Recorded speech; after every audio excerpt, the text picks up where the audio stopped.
বাংলাদেশের আতঙ্ক কাটিয়ে সুস্থভাবে বাড়ি ফিরল মেডিকেল পড়ুয়া। কি বলছে শুনবো তার মুখে। ছাত্র আর গভর্নমেন্ট নিয়ে প্রবলেম চলছিল। মেডিকেল ছাত্র যেগুলো ছিল, প্রাইমারি যে হচ্ছে, টার্গেট ছিলাম আমরাই, কি মেডিকেল ছাত্র আমরা, মানে সবাই, শুধু আমরা না। সময় কোথাও মুভমেন্ট হতো না আমাদের, ইভেন কি আমাদের নেট থেকে সব কিছু অফ ছিল। সব দিকে মারপিটের হচ্ছিলো, জানা ছিল বা যা হচ্ছিলো। অ্যাকচুয়ালি আমরা ইন্টারনাল ইনফরমেশন অত বেশি জানি না, কেন কি যেহেতু সব কিছু অফ ওই টাইমে। আর আমরা হচ্ছে ওইখানকার ছাত্রও না, কি আমরা সব কিছু জানবো আগে কি হচ্ছিল কি না। ছাত্র আন্দোলনের জেরে বাংলাদেশে আটকে ভারতীয় লরি চালকেরা, রপ্তানি বন্ধ, কার্যত প্রতিদিন ক্ষতি হচ্ছে প্রায় কয়েকশো কোটি টাকার রাজস্ব। বহুদীপুর সীমান্ত দিয়ে ফিরছে। বাংলাদেশের ছাত্র আন্দোলনের জেরে অস্থির পরিস্থিতি। এই মুহূর্তে পরিস্থিতি সামাল দিতে কারফিউ জারি করা হয়েছে, আর যার জেরে ভারত থেকে বাংলাদেশে প্রায় 200 পণ্যবাহী লরি রপ্তানি করতে গিয়ে আটকে পড়েছে। ফলে বাংলাদেশ থেকে এক রাশ আতঙ্ক নিয়ে ভারতে ফিরছেন অনেক পড়ুয়া থেকে ঘুরতে যাওয়া পর্যটকেরা। মালদার ইংরেজবাজার ব্লকের বহুদীপুর এলাকায় ভারত বাংলাদেশ আন্তর্জাতিক বাণিজ্য সীমান্ত কেন্দ্র দিয়েই বহু মানুষ বাংলাদেশ থেকে এদেশে ফিরে আসছেন।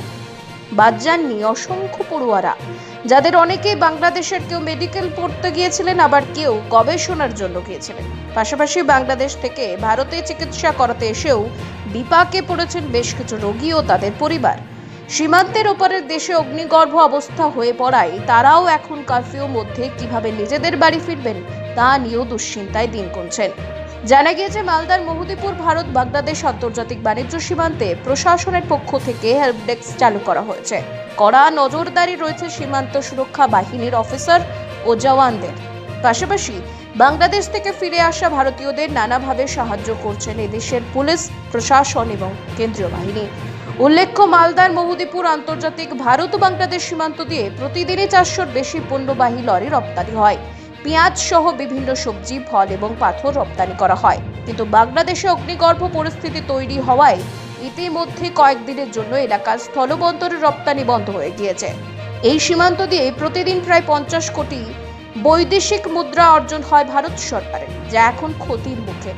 একদিকে যখন সীমান্ত দিয়ে রপ্তানি আমদানি বন্ধ, তখন অন্যদিকে এই সীমান্ত দিয়েই বহু ভারতীয় মেডিকেল পড়ুয়া ঘরে ফিরছেন। বাংলাদেশের অগ্নিগর্ভ সেই পরিস্থিতির, সেই আতঙ্কের ছবি নিয়েই ঘরে ফেরা পড়ুয়াদের। মহুদীপুরের এই আন্তর্জাতিক সীমান্ত দিয়ে প্রতিদিনই 100 জন করে পড়ুয়া ভারতে ফিরছেন। তার পাশাপাশি বহু বাংলাদেশে চিকিৎসার জন্য এসেছেন। ভারতীয়রা এখন নিজেদের দেশে ফেরা নিয়ে বিপাকেও পড়ছেন। ওয়েস্ট বেঙ্গল এক্সপোর্টার কোঅর্ডিনেশন কমিটির রাজ্য সম্পাদক উজ্জ্বল সাহা এই বিষয়ে বলেন। প্রতিদিন প্রায় 300 থেকে 350 অন অ্যান অ্যাভারেজ গাড়ি এখানে যায়, এবং তাতে করে অন্তত অ্যারাউন্ড 15 কোটি টাকার পণ্য থাকে প্রতিদিন। মাসে প্রায় 400 কোটি টাকার মতো হিসাব আসে, এবং এর সাথে সাথে কিছুটা শুল্ক আদায় হয়। শুল্ক আদায় প্রায় 1.5 থেকে 2 কোটি টাকা প্রতিদিনের শুল্ক একটা থাকে। তো এইগুলোর একটা ক্ষতি হচ্ছে।